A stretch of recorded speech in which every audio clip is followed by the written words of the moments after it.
Hi, this is Kit, and I went back into my hive in late spring to first detach all of my foam insulation because it's late spring and we don't need it anymore.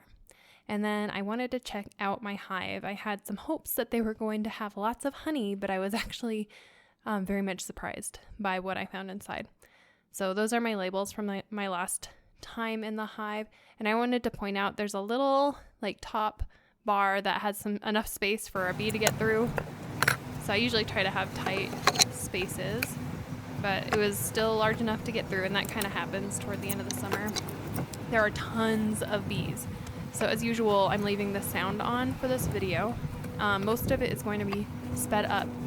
You can see that is some freshly drawn wax comb on an empty bar. So that's usually how they start. And so they've built out all of the available bars. So I'm actually going to leave them with some bars at the very end of this. So at this point, I am looking for honey. I'm looking to see just what's going on each bar. And on this one, you can actually see the glistening of the honey when my veil moves out of the way. See how the light is reflecting and all that honey? So this is uncapped honey. So that means I'll be able to maybe come in and harvest that in another month. However, what I soon discover is that this hive has significant signs of imminent swarming. So I start making notations when I first encounter kind of expanded brood and drone comb. So these are all being built out, filled with honey. And I think this is when I start maybe even seeing some of the drone comb. Nope, it's on the next bar.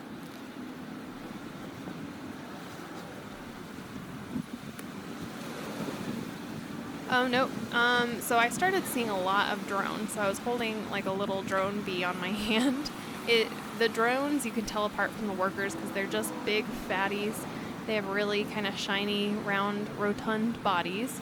They do not have stingers. So I think I did see some drone comb on that bar. And overall, I had 6 bars with rather significant amounts of drone comb. And I slowed this down to kind of show off what it looks like. But drone comb kind of looks like Kix cereal, like puffed cereal balls. So you can easily spot it compared to regular brood comb, which is flat, which I think we're seeing right there. This was a little bit of a windy day. I hadn't been able to get out for a while, so I don't like going out on windier days. But you just got to do it sometimes.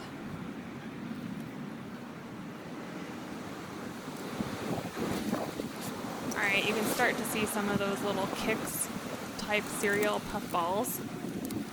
And there were there was a lot of worker bees, of course, which are the female bees, but there was also a lot of drones. Alright, I think that I show off that little Kix cereal. So you can see how those puff kind of on the surface. They're like little round balls. That is the drone comb. So that's how you can kind of spot it and see it. The other thing I'm going to slow down footage for eventually is I had about 5 bars that had the bases of swarm cells like very distinct on the edges. So I'll, again, slow down the footage, which I think is this bar. This one has signs that it was built out. Yeah, so it's going to slow down. I'm going to point out what swarm cells kind of look like. And sorry that I just kept putting my veil in the way. So there's some swarm cells. Once my veil moves, you can kind of see right there. It's like a little upside down cup. Almost like a marble with like a hollow marble with a end chopped off is what those look like. And they're always on the edges. And that's how you can tell it's different from an emergency queen cell. A swarm cell is usually distinctly on the edges because they're building it where there's going to be space to draw it out, because queen cells have to be longer than like a drone cell or a worker bee cell because the abdomens of queens are like a lot larger. They're just larger insects. So the cells that they are, grown inside, birthed inside, I guess, they are correspondingly large. So yeah, I found 5 bars that had significant signs of swarm cells. So this hive is imminent for a swarm. And what I'm going to have to do is I'm really going to have to closely monitor this, because you can split a hive when it's preparing to swarm, which kind of is like a very structured human managed swarm. All right, here I'm going to show off another swarm cell so you can kind of see. It's like a little round dot almost. Like again, that little marble on the end, tiny marble with the end chopped off, a hollow marble. So it's rather easy to see those. And these are carny bees, and they create swarm cells that are different from my Italian bees. They're just like a little bit of a different shape compared to previous Italian bees that I've had.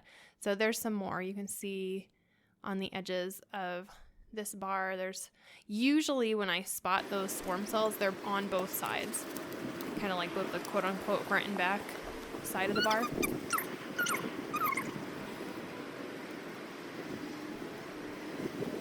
That little chipmunk voice was, I think, me talking at my, as of yet not found queen, and just trying to understand, why are you making so many drone cells? But that's a sign that you're gonna have a swarm. Is there were so many drone cells. And I left the sound on so you can hear me talking to the camera, so you see them a little bit closer on that bit of footage. So that was, I think, my 3rd or my 4th bar that I found swarm cells. I think it was my 3rd bar. So just continuing with my hive inspection. Each of these bars has brood or has significant drone. And all of them have honey kind of in the first 2 inches.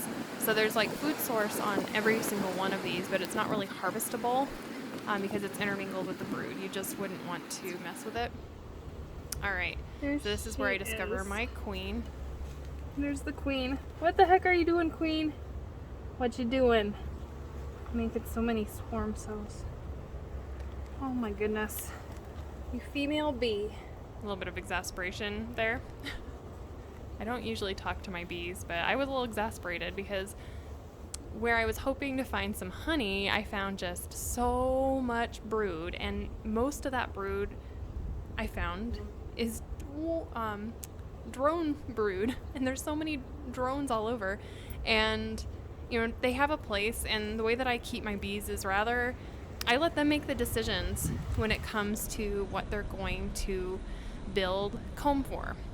When you have a laying, you can actually buy foundation that is like pre-designed for them to just be basically creating worker bee brood. Oh, you see the queen right there. You can kind of see that like striped kind of abdomen or contoured abdomen. So it's always nice to see that my queen is there. I started wondering if maybe I had lost her and there was a laying worker, because if you have a laying worker who's not a mated queen, she can lay eggs. Any worker bee can develop ovaries, but they are not mated. So any eggs that an unmated worker bee lays will be male. But yeah, I found my queen, so she's cooperating with the hive. And from what I understand, the worker bees, they're the ones that actually mold up, draw out the honey, or not the honey, the wax. So they are, by designing the sizing of the cells within the honeycomb, or then I guess the comb in general, they're telling the queen what they think ought to be laid there. And she might be directing them with some pheromones as well, but it's like this very cool superstructure when it comes to looking at a hive and its management, how they manage themselves. So, they're shaping the comb. They're making larger comb for drones to be laid inside, because it needs to be a slightly larger cell most of the time if it's intentional. So you can see some of that Kix cereal puff. I tend to just blow for the most part to clear my bees out of the way, because I don't like being blown on. But as you get closer to the front, the guard bees are on duty, and if they detect carbon dioxide as being breathed at them, they know that there's an animal nearby and they get quite agitated. So toward the front, usually when I get an agitated guard bee, I start moving to my smoker, and there's no smoke left in it at that point, but I use it to clear. Now I wanted to point out I am moving them 2 at a time because I try to not squish bees as much as possible. It's kind of impossible to get out without squishing at least a couple, but I try to like keep my bars close together. I try to keep them, move them very quickly back into place so that I can reduce the amount of little bees that I have to squish. And here I added kind of empty empty bars where they can add some more wax, they can do some more building work. And this is when I'm actually counting how many bars of swarm cells I have, how many drones I have. So you can kind of see this is my labeling, and it's an incredible amount of brood, incredible amount of drones, and incredible amount of swarm cells. So I have an imminent swarm. And swarming it's basically the reproduction of the superstructure. It's the reproduction of a hive at the hive level. So they're going to try to lay some eggs in those swarm cells and then take off with the existing queen. So when you hear about swarming, that means that all the bees are taken off with their existing queen to find a new home. And I have another hive that they can move into, but I want to keep them I want to manage that swarm. So stay tuned. I might have an update on the situation soon. Cheers.